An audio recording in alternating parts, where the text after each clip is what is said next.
I'm Pamela Portnoy, and no one's okay.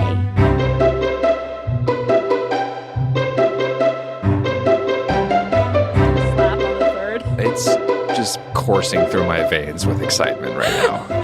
Welcome back to No One's Okay. I am back. I am here today with a producer of 911 and 911 Lone Star. He is also a director and the co-host of Heard the Nerds podcast. Please tell me I got that all correct. Nailed it. Keith Tripler is in the house. What's up? What's up? Hi, Keith. How are Pam. you? I'm doing so well. So happy to be here. Thank you for having me. Thank you for coming in today. I'm happy to meet you and see you in the flesh. In the flesh, not just over email, real life stuff.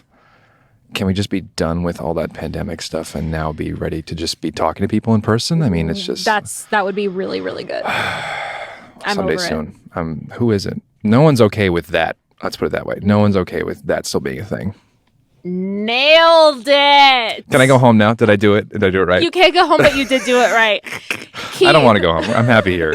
Yay! Tell us a little bit about... Tell our audience a little bit about your journey. Share as much or as little as you would like. Where did this passion for your work begin? Tell us all. Let me tell you a tale. No. Ooh, with the podcast was let me tell you. Let me tell you a tale. A long, long time ago. So I started getting into the TV and film business on accident. I actually, in high school, I was really into photography and music. I almost went to school for music. I loved stage crew. My friends were all actors and musical theater nerds, and I never quite went that far off the deep end. Much respect to all the musical theater people out there, but I was like, what can I do that's a combination of these three things that I love? And I didn't really realize growing up, I grew up in upstate New York, so small town, Rochester, New York, and not many people there do movies, television, that sort of thing. It's a town known for photography and garbage plates and a really good university. And so to me, it was just not even in the realm of possibility. And then once I started at university, I was kind of like, wait a minute. Oh, this is a thing. Oh, people make money doing this? Oh, wait, I can do this? And it combined all my favorite things that I love about photography and musical theater and music. So that was my start. And then I was at Syracuse University, so they have an amazing program there that I help out with now where they send kids to Los Angeles for a semester. And there you learn from people who are actually in the business and you get to intern, and it's just like a really hands-on experience. And that was kind of when I got bit by the bug. I was like, oh, I'm supposed to be doing this. And I learned more in that half a year semester than I did in 3.5 years at Syracuse. And it was just like, I got to be here. I got to come back. I got to come back to LA. What in particular was it about it? You know, I was always a sucker for behind the scenes footage. I mean, I was the kid that would buy the VHS tapes that were an extra like 40 minutes after. Do you remember those? Like when they would have like, I remember watching The Phantom Menace, and at the end of like the deluxe edition, there was like 30 minutes of behind the scenes. Wouldn't they have an extra VHS tape for yes, sometimes those? It would be a double one if you got really lucky.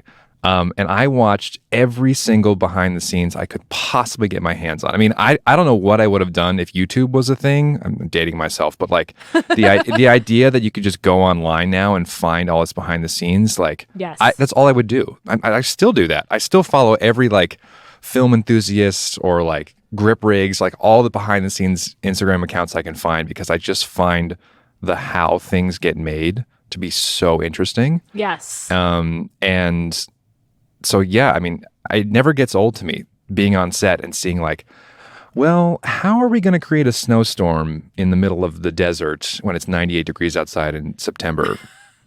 And we figure it out. Like, that's the coolest part about my job, is really seeing how these amazing people come together to make the impossible look real on screen. So very cheesy line there, but it's just how I feel about it. I mean, I don't know if I would qualify that as cheesy. I would just say passionate. Passionate, okay. Which is like my favorite thing, is to hear what people are passionate about. Yes.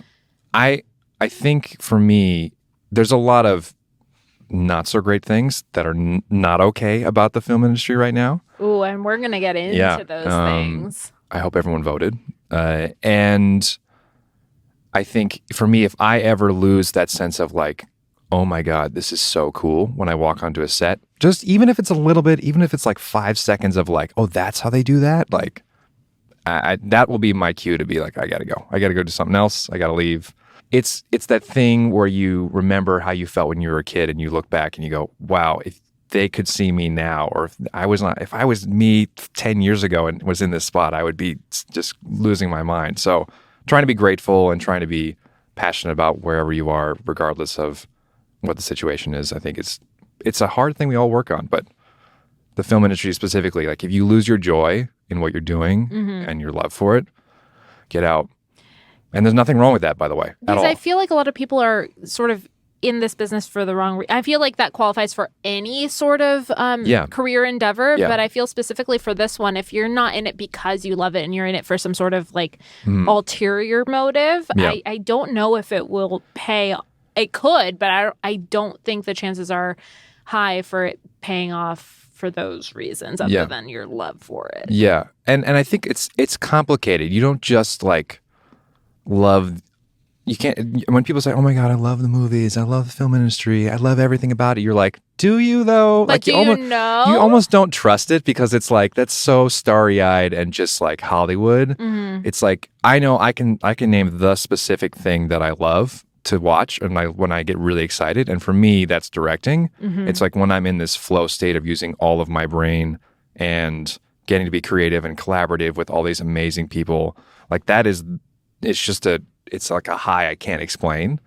But when people are like kind of wishy-washy about that, it just means either one of two things. Either they don't really do what they say they do, or they just haven't found out yet. They're still learning. They're still figuring it out, which is a long process for, I think, anybody in this industry, figuring out what it is that you're really supposed to be doing or that you can be happy with, right? Because there's tons of people who I know who have started out in the industry. They really want to be writers. Right. They always want to be a director. They always want to be a producer. But those flashy roles, that's not 95% of the industry. 90% of the industry are sound mixers, are boom operators, are PAs, are second seconds, are, key grips, rigging grips, construction foreman. There are so many people that it takes to make just a simple television show, simple, quote unquote. And these people started out maybe thinking they wanted one thing and then found that they could have a life and still get to be part of the magic. And so they chose to become a dolly grip and that's what they do. And they're really good at it. And I have such respect for those people and their stories and the people they've gotten to interact with. It's like, it's really incredible. I was actually talking with one of our actors on 911 Lone Star, Rafael Silva, shout out, about this the other day, about how on our show specifically, it's just so many amazing professionals who have come from all over the world and so many shows and the amount of sets that they've been on and actors they've worked with. And him and I were just sitting there being like, these people are really, really good. Like this is like the cream of the crop crew. Like, and we just felt, we're appreciating how lucky we were to be a part of that show. But yeah, I'm trailing off now, but yeah. That's amazing. Yeah. Who are some of your role models when it comes to directing? Directing role models. Well, when I always give this piece of advice to younger kids when I'm doing mentorship for my college and stuff.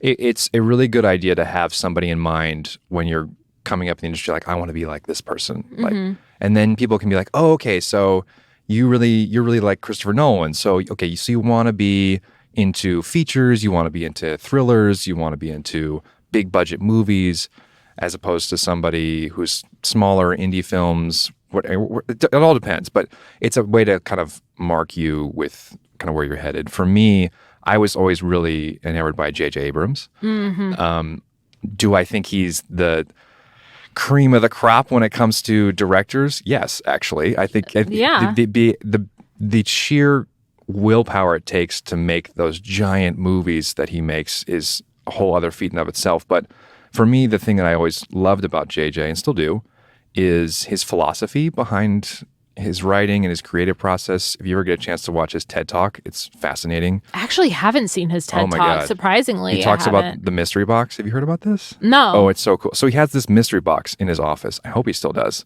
But he got it when he was younger, I think. And he has never opened it.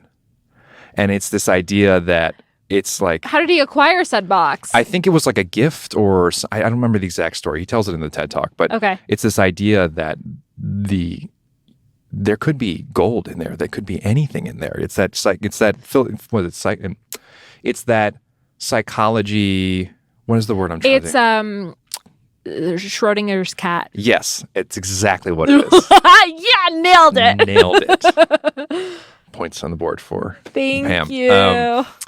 Yeah, it's that idea that the wonder comes from not knowing, and the idea that there could be anything behind that box, and the breadcrumbs. A live cat, a dead cat. I think there's a great version of that which is lost, and there's a not so great version of that which is also lost. So the TV show. I mean, but anyway, that's the sci-fi of it all, and then he's got this amazing charity, and he's got this incredible production office. If you ever get a chance to be inside Bad Robot Productions, it is an amusement park in of itself, covered in like figurines. Like when you were in the waiting room, you have paper and Legos and drawings, and there's posted like things of all these different famous people that have been in the waiting room that they've made these creative things. There's a post-production, there's putting greens, there's ping pong. I mean, it's just That's amazing. Professional chef. It's just like you walk in and you go, where am I right now? So you directed a short film called She Said Yes. Yes. Could you tell me a little bit about that? Yes, I guess I can. So Excellent. She Said Yes is this short film written by this amazing writer by the name of John Bellina, who is a really good friend of mine, writer on iZombie, CW series, and a bunch of other really great stuff. He just had a movie come out on Netflix and one on Hallmark coming out for the holidays. And he wrote this great short that I fell in love with. I thought it was super fun. And I got some friends of mine, namely Oliver Stark and Deborah Christopherson, who are amazing actors on 911. Hell yeah. And they agreed to do this shoot with me. And I have a really great crew of friends and colleagues, both from my university and from my various shows, that pitched in to help out with this little short. Did the festival run, and it's going to be coming out just on YouTube for fun, because I mean, it's one of those things where once you do a short film and you kind of runs the circuit, it's like, okay, here you go. You go. Everyone gets to watch it. So that'll be coming out right before Thanksgiving, actually. Is the That's plan. exciting. So, That's very soon. Yeah, very soon. So the time's out well. But yeah, it's a fun little comedy about somebody who has a different idea about what it means to get engaged than maybe the average person.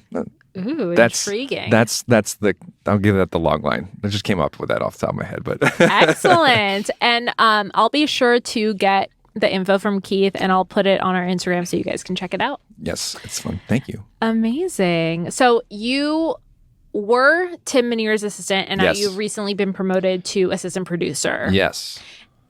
What have you learned on this journey? How did that journey come about? What have been like the highs and lows? Yeah. Well, I mean, so I still work for Tim on an assistant level as well as helping produce the show. That's kind of why the title is kind of smushed together.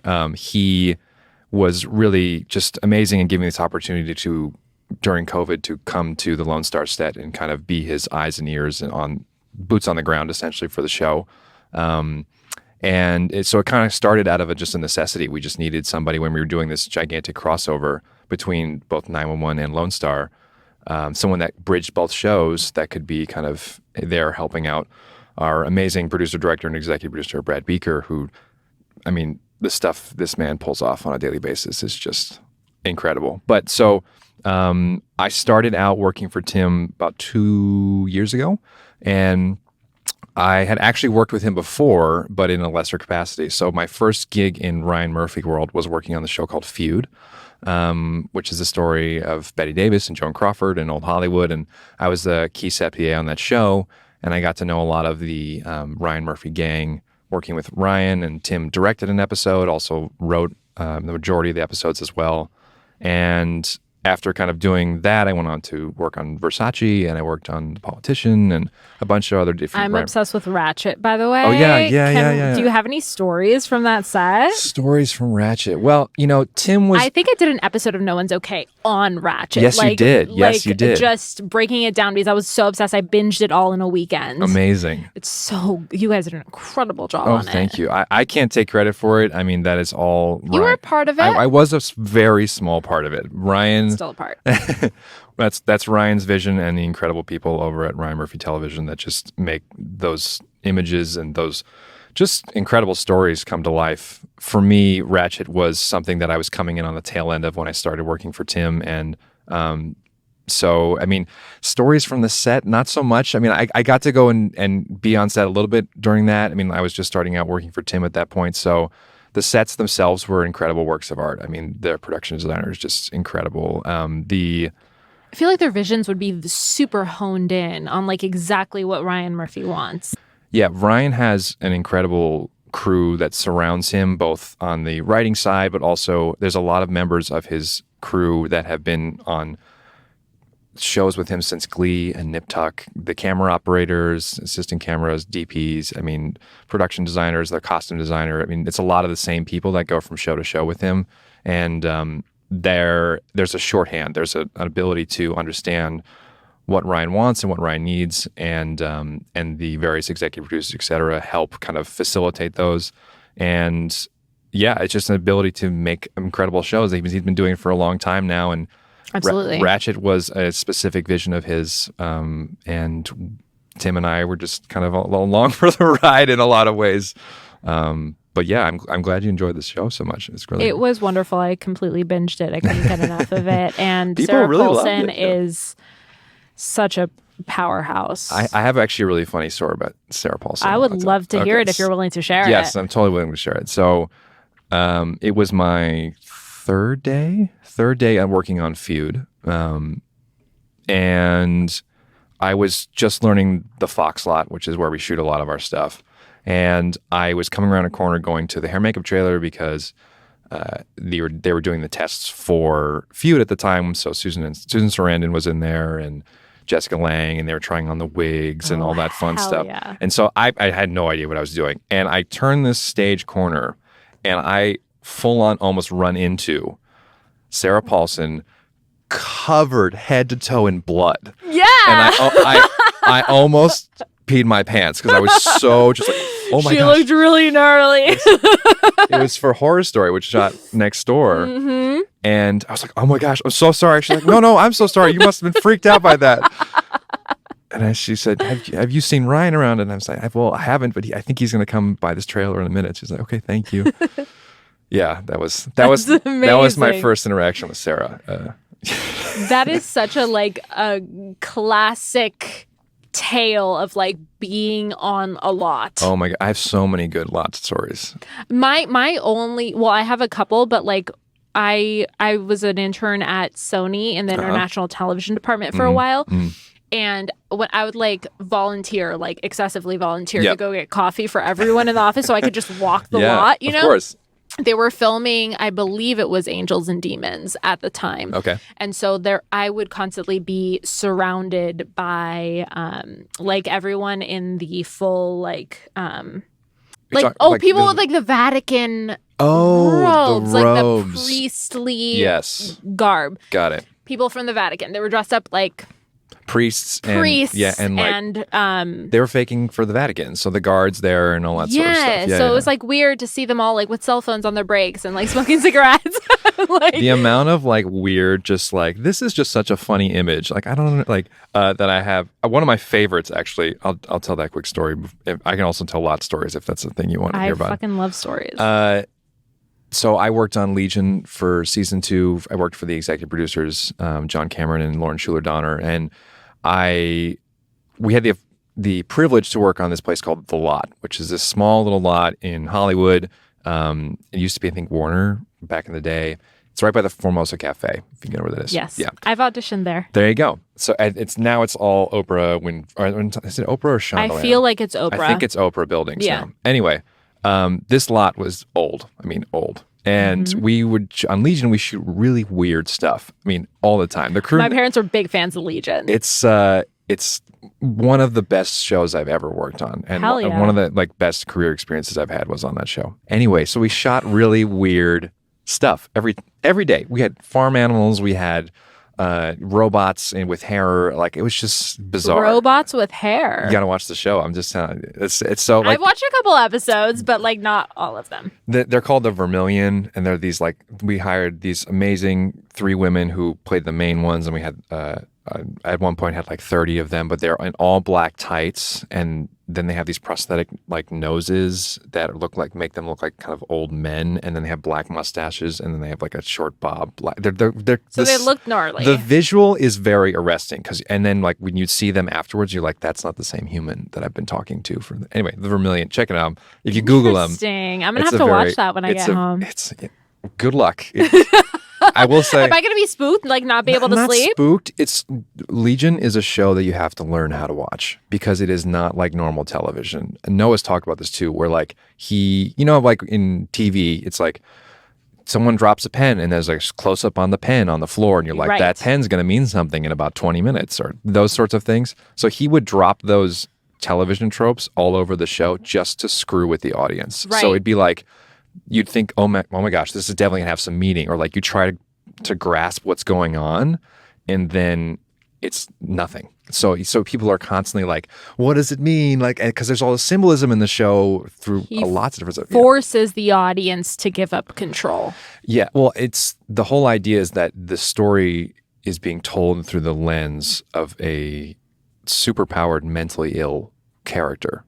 So, which is David Haller, who is Legion. So, like, what does that look like when you can't trust the narrator of the story that you're watching, you're perceiving it as he's perceiving it, which may not be reality, right? That's so true. Which is very trippy. So, an unreliable narrator. Coming back full circle to the story. So, we were filming this one day, and and the pipes burst on the lot. So the cement was buckling, there was water flowing everywhere, so the fire department came.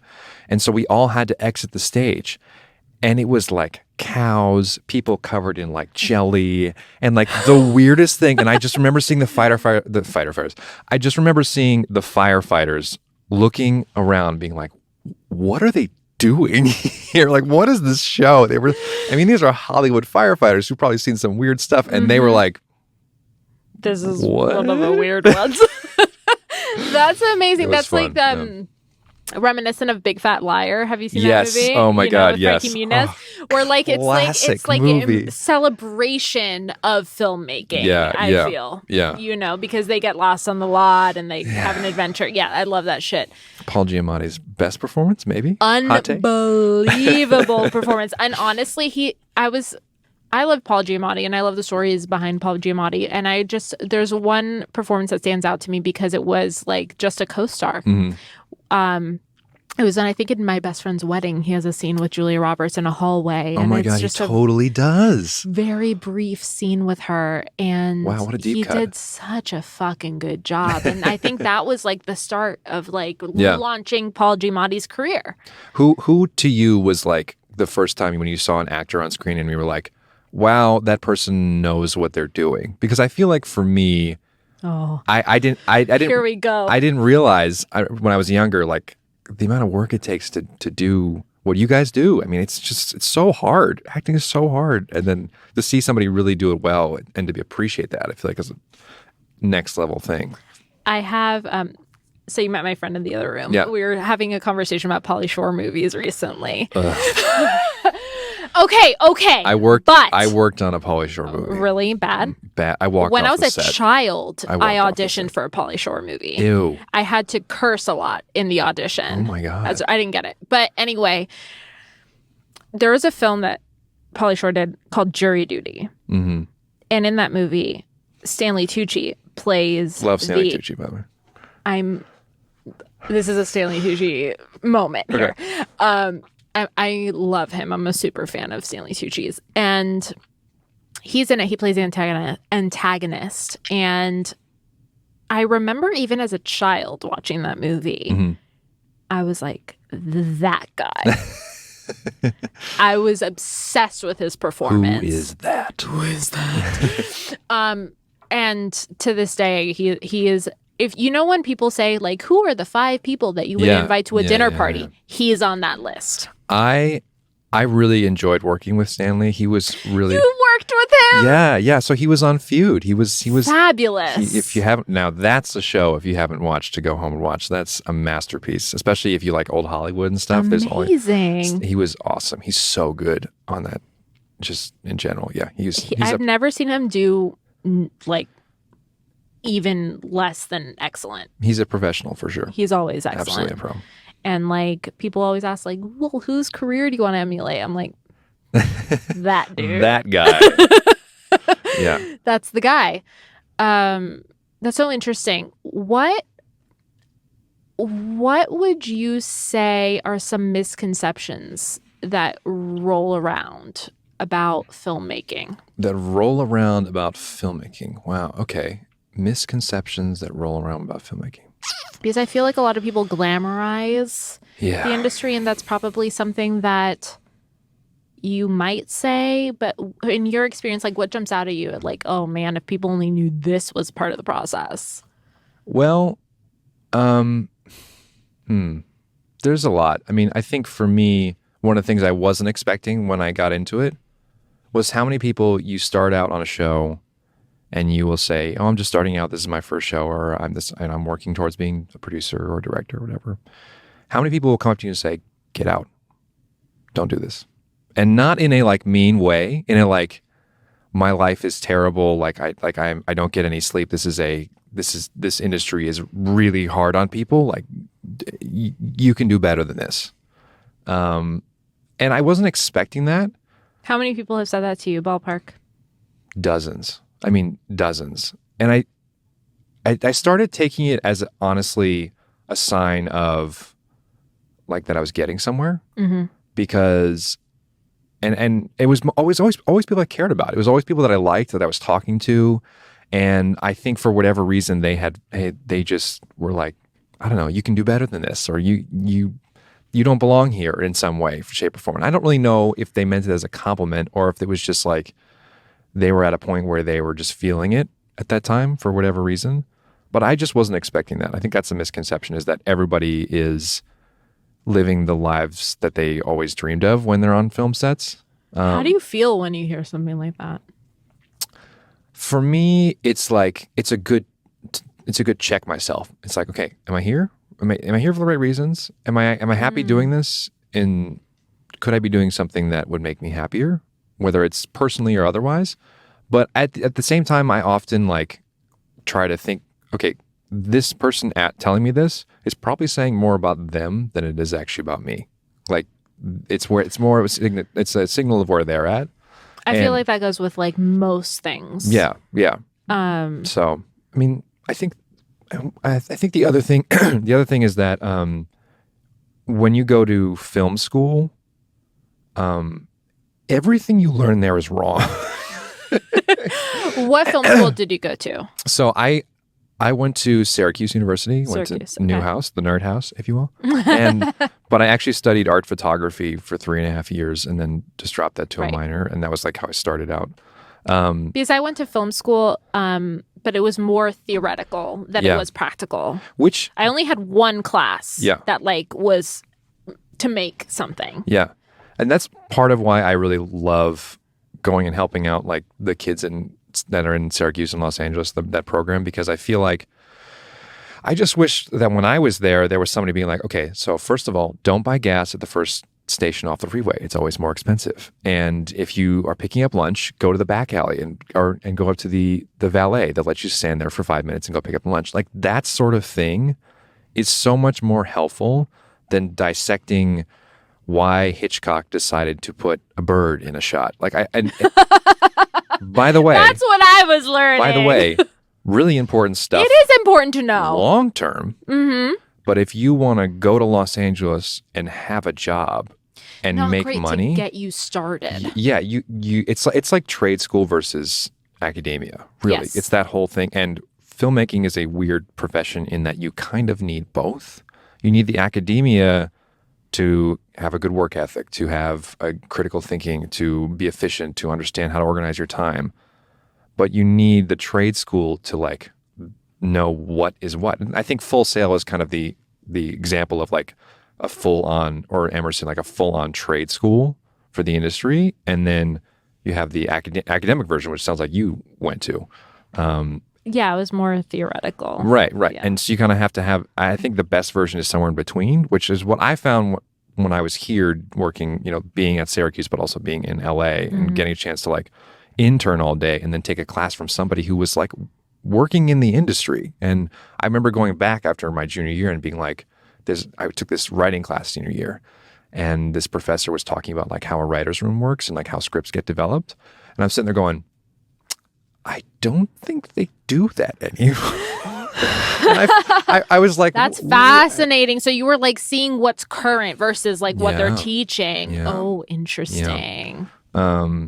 But that doesn't necessarily mean that it's not useful. I think that's the other thing, is that like people are so focused on getting ahead in the film industry sometimes that they don't sit back and appreciate where they are and what they're doing and understanding that it's part of the journey, So I think one of the misconceptions that rings true is, I remember when I was my first job, it was an office PA on Castle, great network television show. And I got in there, and I'm type A. I got good grades. I was always trying to get ahead, trying to be organized, trying to do my thing. And I remember being friends with the showrunner's assistant and the executive producer's assistant. And at the time, they were around my age now. And I was like, I don't want to be an assistant when I'm 29, 28, 30. I'm going to be in it. I'm going to be doing the big time jobs. I'm going to be a producer or whatever I thought I was going to be at that time. And I thought for some reason that was a bad thing, that they were an assistant at that age, late 20s, early 30s.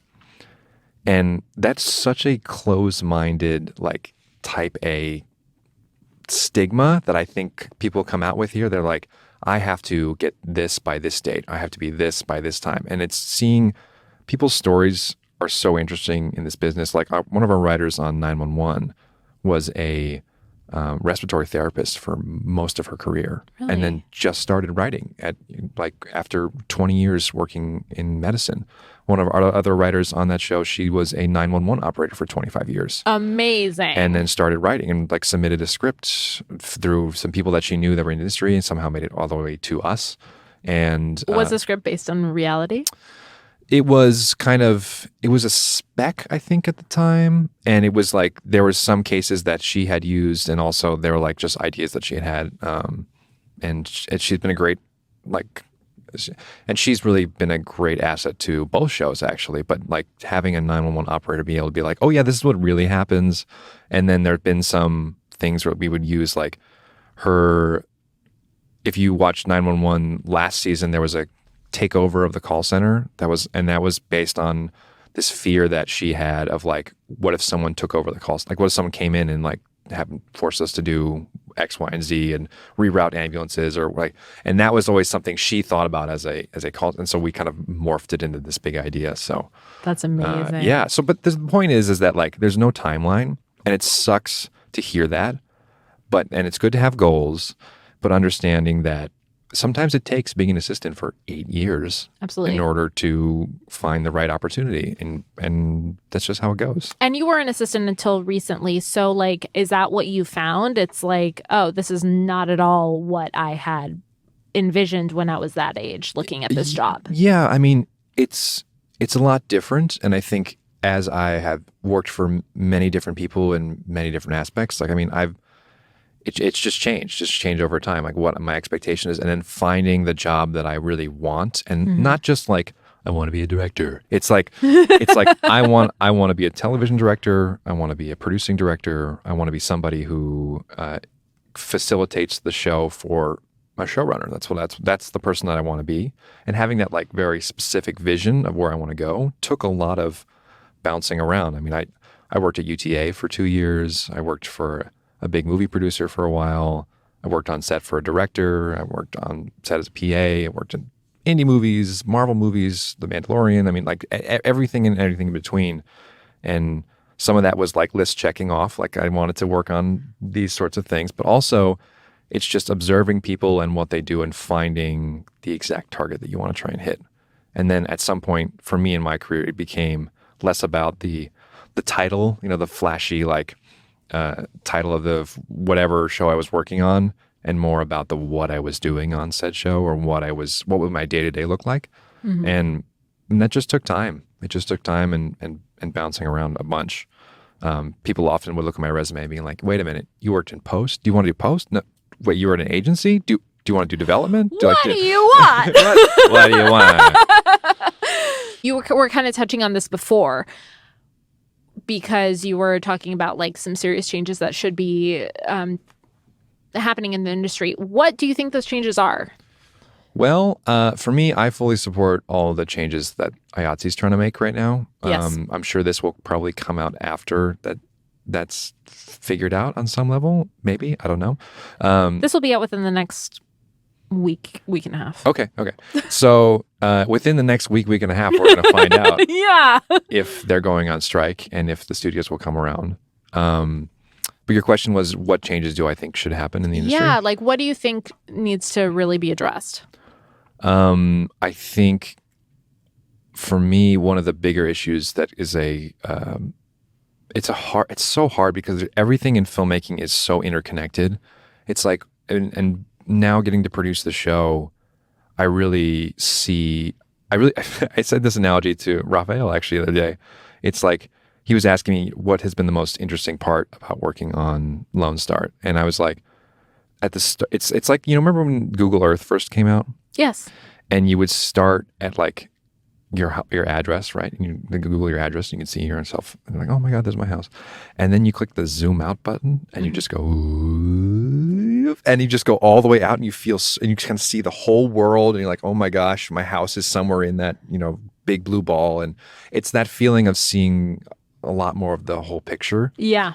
And working for somebody like Tim, who's just a fantastic boss because he lets me be a part of every single part of his job. I'm on every phone call, I'm at every meeting. And that's very generous. That's it really amazing. is. It really is. And he treats me like a person, an equal, and not somebody who is, not an equal necessarily, but like I'm not given any less respect because I am an assistant, or I'm there because of who I am, not my title. That's wonderful. So I get to learn so much from that, being on conversations with the studio and the network and the PAs on set and the actors and just all different aspects, and kind of seeing everyone's perspectives and how they see the picture differently. Has really given me a chance to see how everything's so interconnected. Somebody saying like, oh my gosh, I can't believe we didn't break for lunch again today. And it's like, well, if we did break for lunch today, we would have to push tomorrow's call by 2 hours. If we push tomorrow's call by 2 hours, we can't do that night scene tomorrow, which means we're going to have to shoot on Saturday as well.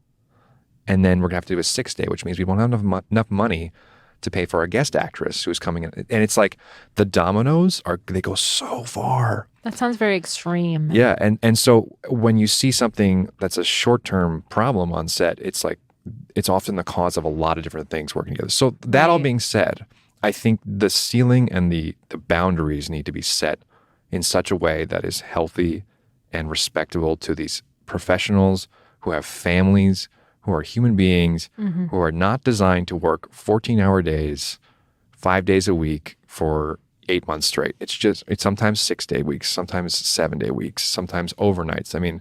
When I explain to my family or my friends like that, I start work at 7 a.m. on Monday, and some days and some weeks I'll start work at that same week on Friday, we'll start at 4 p.m. and I won't get home until 6 in the morning. Yeah.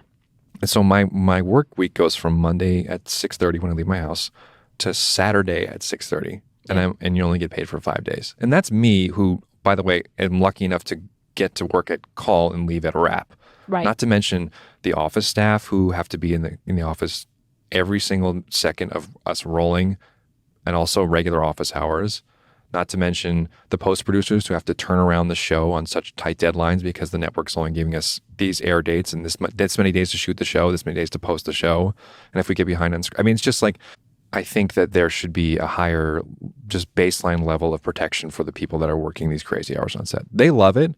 Don't get me wrong. You have to love it on some level to be in the craziness. The craziness is super fun. Absolutely. There's something alluring about it, for sure. But the wearing a 14-hour workday like a badge of honor, the culture of work harder is... It's not sustainable over... Yeah, it's really not. There's a reason why period. the life expectancy for 80s is like 65 or something crazy like that. Like, really? Yeah. There was some stat that came out. I don't think it's actually true. Oh my God. But everybody resonates with them. Oh yeah, that makes total sense. Because when you're doing these shows, yes, you have your hours that you bill, but there's so much stuff that goes on outside of that that's not in your billing hours when you're working on big shows. You have to sacrifice your lunches. You have to sacrifice your call time 7. You end up getting there at 6:30 because you know there's stuff to do, and you know that you're gonna have a more successful day if you get there a half hour early or an hour early or whatever it is. And these people want to do a good job. So I think, long story short, support the IATSE with what they're doing, trying to get a 10-hour turnaround minimum.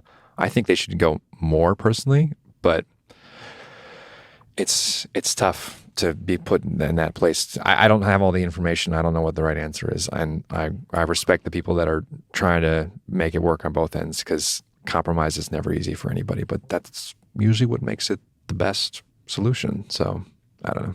Amazing. Yeah. You mentioned that when you were first diving into the industry, people were saying, get out.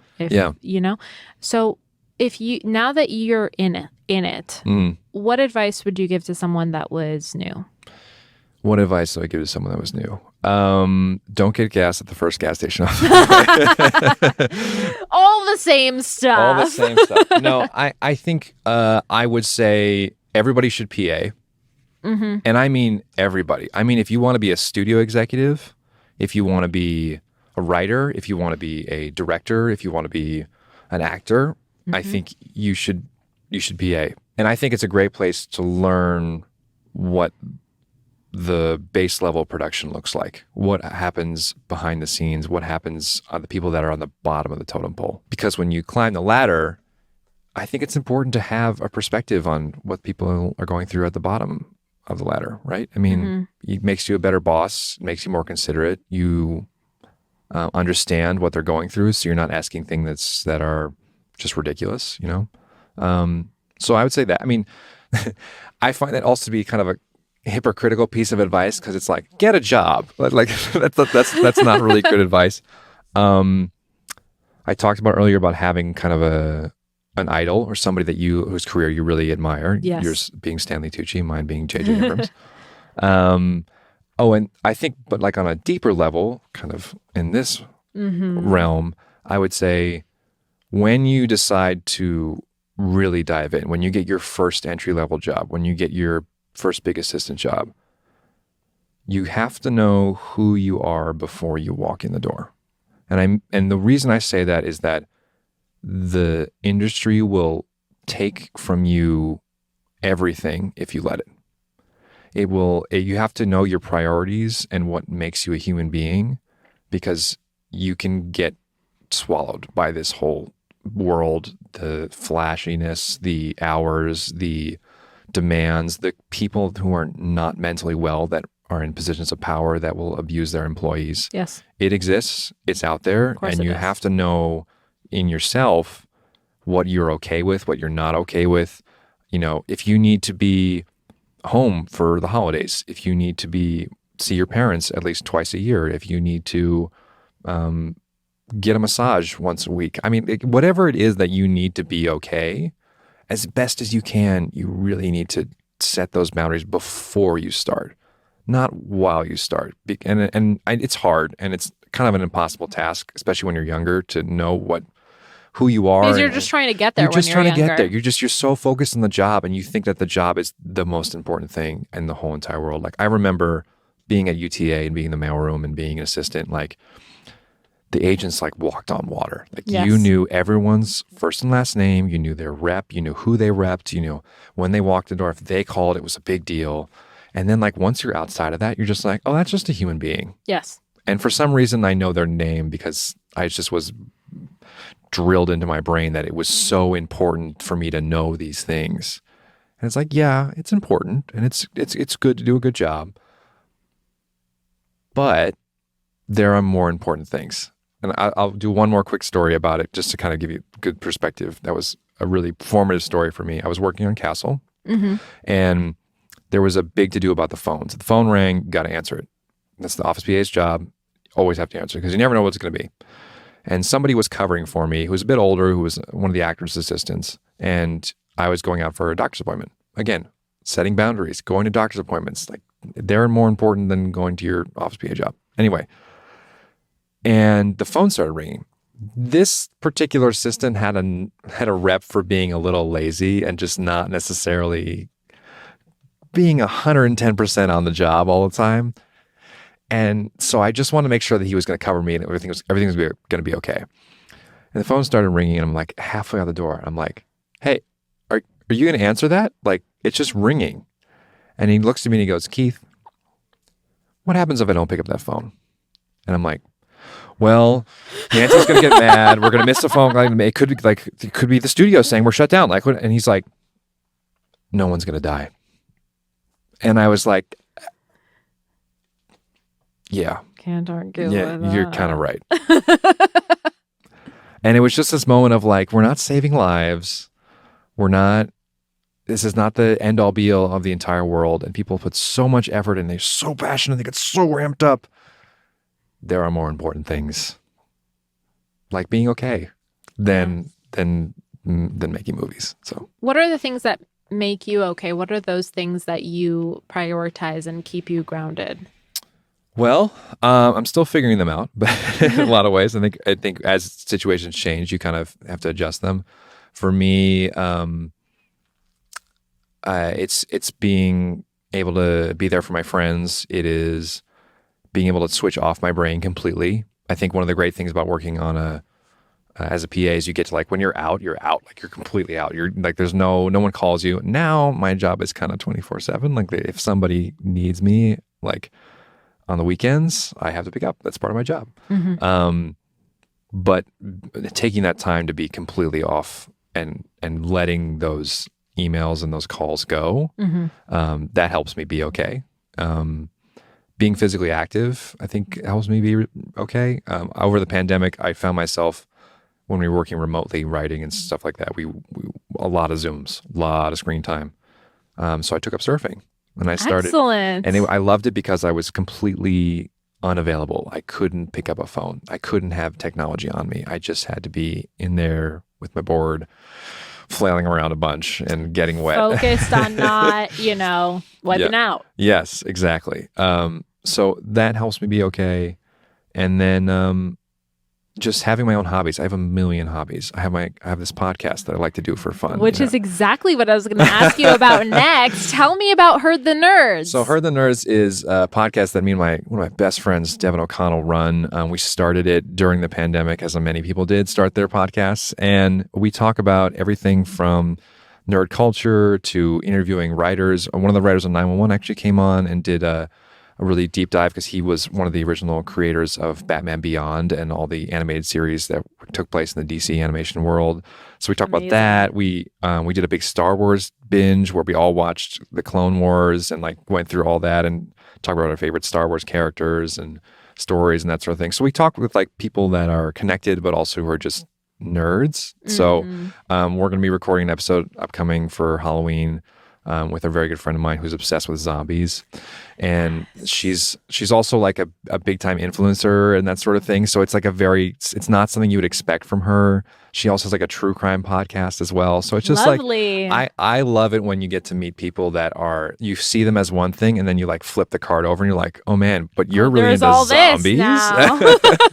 Very confusing. That's so amazing. So you are also very involved with Angel City Pitbulls. Mm-hmm. Could you tell me a little bit about your work with them? Yeah. So Angel City Pitbulls, for those who don't know, is a pitbull rescue based here in Los Angeles. We have a really amazing community and we save hundreds of dogs every year through our amazing partners at LA Animal Services and some owner surrenders and lots of different ways. But my work, I don't do as much as I did before because of the nature of COVID and the pandemic. But for a long time, I've been volunteering there, working their events programs. So I would help organize adoption events and different sort of media attention that we would get and that sort of thing. So it's a really, really great organization. We'd have a lot of fun. And it's funny sometimes when that was my first thing that I did when I got out here. My mom was like, you have to find a way to volunteer when you come to LA. That's another piece of advice I would say. Anybody who moves to LA and they're trying to get into film and television, like do something that's humbling to all that. And I personally find that volunteering is really, really good for your mind and your soul, and just understanding that there is a bigger world out there, especially considering you just occupy this very small space within a very small industry. 100%. So I started with them right after I got out here, and then they asked me to be their events coordinator. And it's just an amazing place. If you're interested in volunteering, we are always looking for volunteers at our shelter. It's in Mid-City. And our main focus is educating, advocating, and celebrating Pitbulls. So I love Pitbulls. They're just the best. Every Pitbull I've met has been a treat and a snack. Yeah. They also like treats and snacks. They love treats and snacks. Give your local Pitbull a treat and a snack.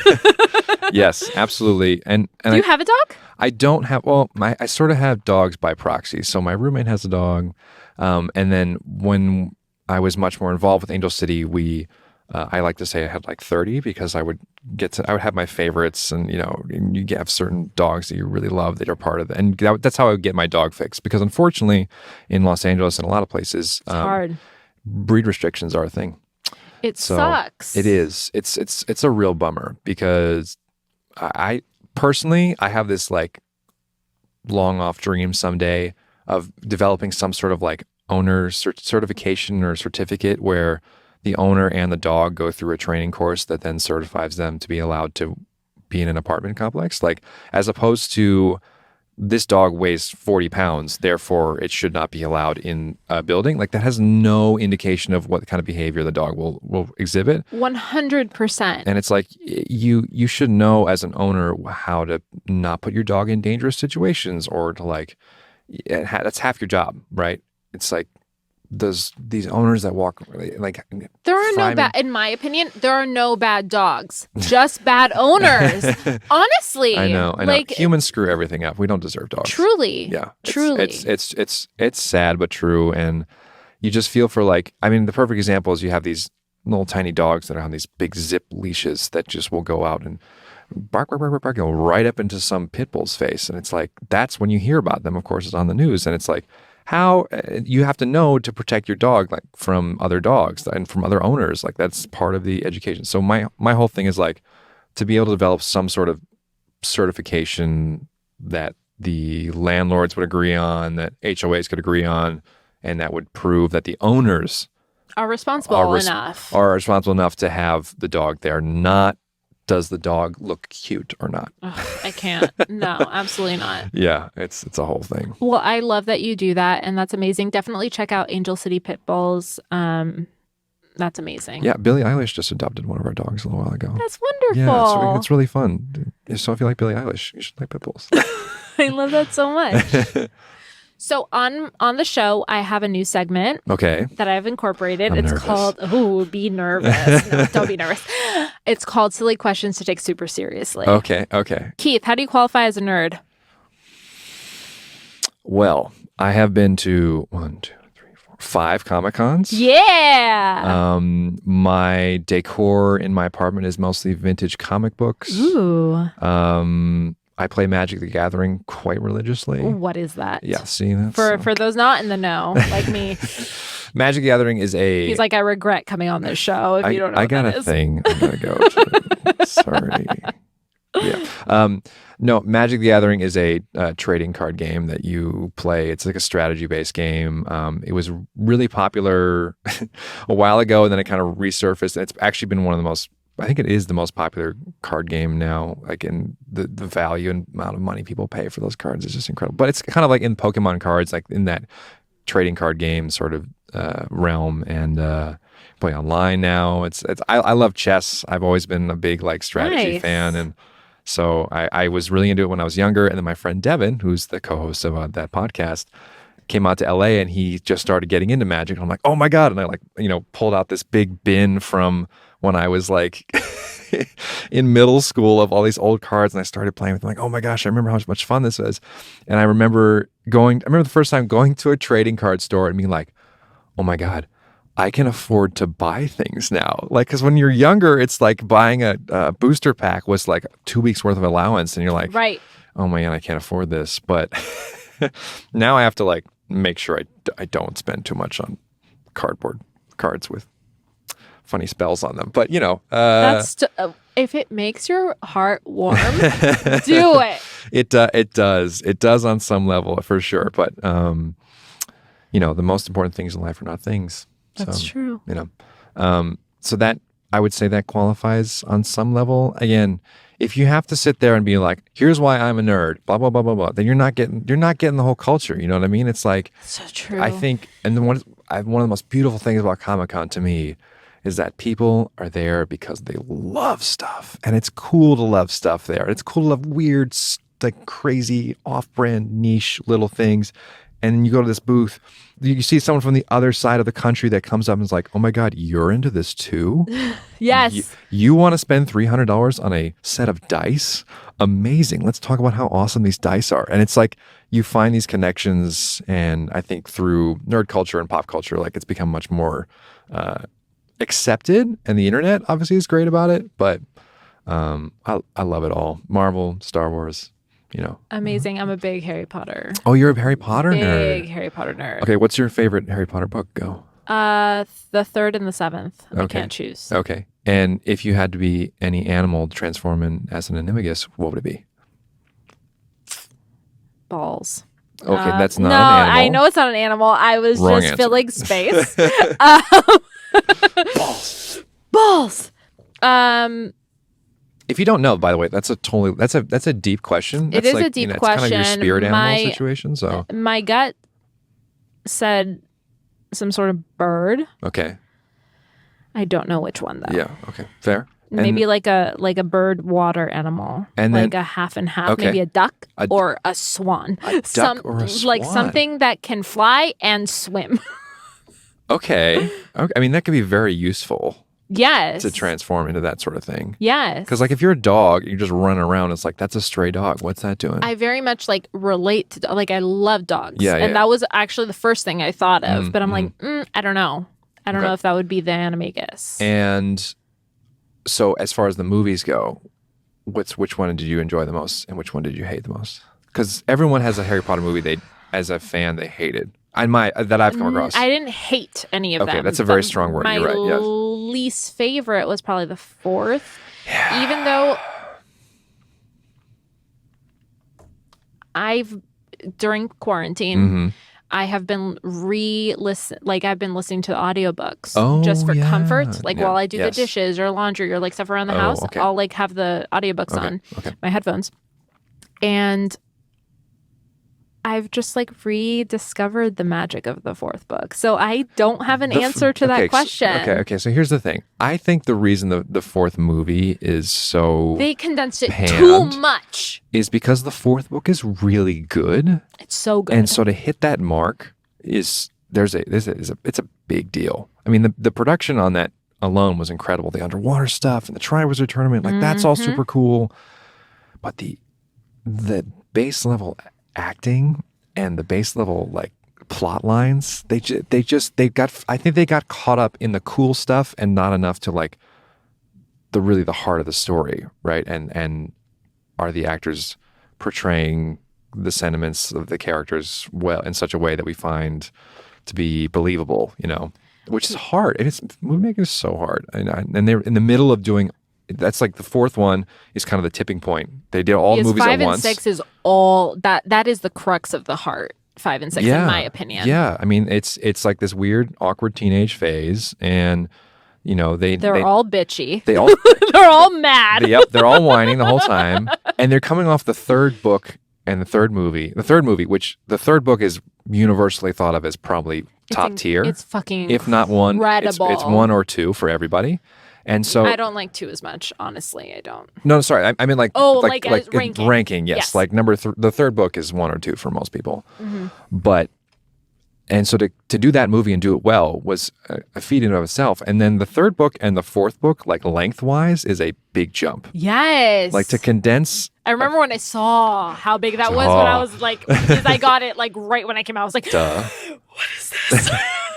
I read those books so fast that I wouldn't sleep. I read just cover to cover, and then I would retain like 60% of it. Like I just wanted to know what happened so bad that I just would like burn through those things, and then I go back and reread them. And then the best part was I was like re-enjoying it because I missed so much stuff in there. Would you go to the midnight book releases? Hell yeah. Me too. Barnes and I Noble, would read bring the through sleeping the bag. night. Yes, through the night. And like, especially towards the end, it got really frustrating. Like book 6. Spoiler alert, guys, if you haven't Oh my read God. book 6, If like, you don't. if I'm you sorry. are worrying about getting spoiled on Harry Potter, It's like, way too grow late. up. And honestly, like, get over it. Come on. You're too late. Sorry. I mean, like, It's don't too late grow to up, say but it. also Sorry like, now. no. I went to the midnight book release of book 6. I didn't stop reading it at like from the moment I got the book in my hands through, and some guy, and I know his name. I'm just choosing not to use his name. No. Says no. sent me a text No, in all caps. No. Dumbledore dies. I hate it so much. And I just got goosebumps. Can you see that? I just got goosebumps. Oh my God! Literally, your hair is standing up on it. I can't. The I'm so anger sorry. I felt. Listen, folks, friends don't spoil Don't things for friends. spoil shit, especially when it's something so magnificent as this series. Any of it. Don't do it. Any of it. Don't do it. If you're thinking about it, don't do it. You could walk out of a movie theater. Shut your mouth. Shut the fuck up. Shut your mouth. It's only like, what, 10 years later that we're here talking about it? If it's 10 years later, spoil it. Before then, no. First of 9 all- years, don't even think about it. First of all, sending anything that's spoilerly via text is 10 times worse That is than a doing it in dick person. move. Because everybody's going to open that text. No one's not going to open the text, right? So we have a rule in my group chat because I'm obviously friends with a bunch of nerds. We play D&D. We watch all the television. That is your herd of nerds. That's the herd, yes. Herd of Nerds is HEARD, by the way. I know that, but Because it's a play puns. on it. Because puns. It's very punny. I can't help it. And it's like if you send a spoiler, you're in timeout. Like it's like You get done in the chat. Seriously, that's happened before. We mix the amount of just separate group chats we've made because if it's like only certain people have watched it. Different like, levels of shit and it's talking like, in every group. It's like, wait, did you have everyone here has watched this, right? Yes. Okay, great. We can talk about it. Or the other feature we've discovered is the invisible ink. Have you seen that on iChat? Or like iChat? Oh my God, iMessage? I have seen it. Is it vanish mode or that's on Yes. Instagram DMs? Which I still don't understand That's how that works. Instagram DMs. But with iMessage, you can send a text and then it's like blurry and you can only see it if you move your finger across Ooh, it. very shady. And so it's like if it's a spoiler, like we'll put that invisible ink on it and just like say this is a spoiler because you know so that way people can, or there'll be a hit thumbs up this text if you watched, and then we wait till everyone hits that thumbs up. Amazing. That's our system. It's worked pretty well so far. Very good for you guys. I love that. We are the guys that will go to the movie theater on Thursday night to watch things, Marvel movies, Star Wars movies. I mean, like we're on it. TV shows. For Harry Potter, my girlfriends and I, one in particular, we did the midnight everything for that. Dress up? Yeah, we put lightning bolts on Okay, our all right. foreheads. Just the lightning bolts? Oh, you know. Come on. I feel like I have shirts. At the time, I didn't have the full garb. Listen, I think you could do a really good lavender brown. Like I feel like Why? What? Not Hermione Granger? You could totally do Hermione too. Why lavender, though? Well, I just was thinking of brunettes in the film. Okay. And the first person that came to mind was lavender. Okay. That's not saying that you are. She was blonde in the film. She was? Yes. No. Yes. Maybe dirty blonde, but she was definitely. So was Hermione. I just really offended Pam. I'm having problems right now.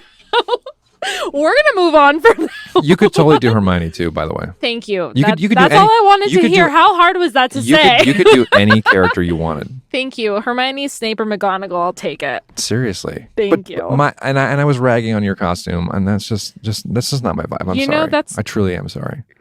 That's so sweet. You don't have to be. We can give each other shit on this show. It's completely fine. I know, but it's like, you know, I am a connoisseur of nerds, and I'm like shitting on your cosplay from like that's not the vibe I want. Let's shit on your cosplay. Tell me about your cosplay. My level of cosplay at Comic-Con is so disappointing. Everyone's like, "Do you dress up?" And I'm like, I wear nerdy t-shirts. But what is your go-to fandom that you celebrate through your wardrobe? the go-to, wow. I would say I have a good collection of funny Star Wars t-shirts. Mm. If you're familiar with the kids book Goodnight Moon. Yes. Yeah, so it's like green and red and orange. And so I have a T-shirt that's green and has the cover. It looks like Goodnight Moon. And it's a picture of a stormtrooper looking out the window. And instead of a moon, it's the Death Star. And the famous quote from A New Hope, it says, "That's no moon" on the T-shirt. So that's one of my favorites. Amazing. I have a Nike T-shirt that's not a Nike T-shirt. And it's looks like the Nike swoop, and it says "Jedi, just do it," or like don't like the Yoda quote. It's like, "Do not try, do or you know what I'm saying." Oh my God, I can't. The fact that I'm screwing up this quote is embarrassing. There is no do or do not. There is no trying. Correct. Yes, that is good. Just do or do not. There is no trying. Is what's on the T-shirt. Excellent. Stuff like that, where it's like kind of deep cuts, but you get it. If you get it, you get it. You know what I mean? Absolutely. Yeah. Keith. Before I get to the final and important question. Yes, please. Where can our listeners follow you? Yes. You can follow me my photography on Instagram at Keith Tripler. My podcast is on all platforms. Hell yeah. Spotify, Apple, Anchor, all that fun stuff. You guys heard the nerds. It's great. Check it out. Thank you so much. And yeah, that's pretty much all I really want to plug. Excellent. Okay. So and watch 911 and 911 Lone Star and Fox. You guys watch it. It's great. Please do. Good show. Yes. We work hard. Excellent. Keith. Pam. That was a very dramatic echo. Are you okay? I am okay. No. Are you better than okay or worse than okay? I had one question to get right this whole time. It was sitting right there, the answer, and I screwed it up. A lot of people do it. I have to be like, and I screwed it up. I'm comfortable enough with you to just be like, and literally we just met, folks. But let me tell you, folks, we just met. But I'm comfortable saying, no, you're wrong. You're not okay. Are you better or worse than? Am I better or worse than okay? I'm better than okay. Hell yeah. Yeah, I would say I'm better than okay. Why? What's going on? I have a roof over my head. I'm healthy. I'm vaccinated. Yes. Which a lot of people in the world don't have access to right now. I have a great job. I get to work on a hit television show that 6 million people watch every week. It's wonderful. I got to just sit around and talk about fun stuff with you all afternoon. Yay. And I just feel very lucky. I really do. There are a lot of people that don't get to do what they want to do for their career, that they don't have as many opportunities. I feel grateful. I'm a big practicer of gratitude, and so I'm definitely better than okay. I'm pretty good. I'm pretty darn good, I'd say. Fucking love hearing that. That's so amazing. I can't tell you how lovely it's been to chat with you today. Shush. Come on now. No, I am telling you the hardened truth. It was so lovely chatting with you, and it's so great to hear, your honest and also passionate opinions about what you do. My favorite thing is hearing about what people are passionate about, and it just seeps out of your pores. And thanks. I'm just so grateful that you joined me today. Oh, well, so it was a pleasure being here. I hope I wasn't too nervous or... You weren't too anything. Okay. You were... Just right? Goldilocks? Just Goldilocks. All right, excellent. Thank you so much, Keith. Thank you. It's a pleasure. We will see you next time. Bye-bye. Bye. This podcast was produced by Jason Crow and me, Pamela Portnoy, with music by Jordan Ross Weinhold. You can follow the show on Instagram and Facebook at No One's Okay, and please don't forget to subscribe and leave a review. We love kind reviews. No One's Okay is also on YouTube, so if you want to see our faces, please subscribe to our channel. An extra special thank you goes out to Sean Moore, Claire Palmer, Jackson Palmer, Tiffany Haymoff, and Alexa Marie Anderson. This podcast was recorded at Soundworks Studios. Thank you so much for listening. See you next time.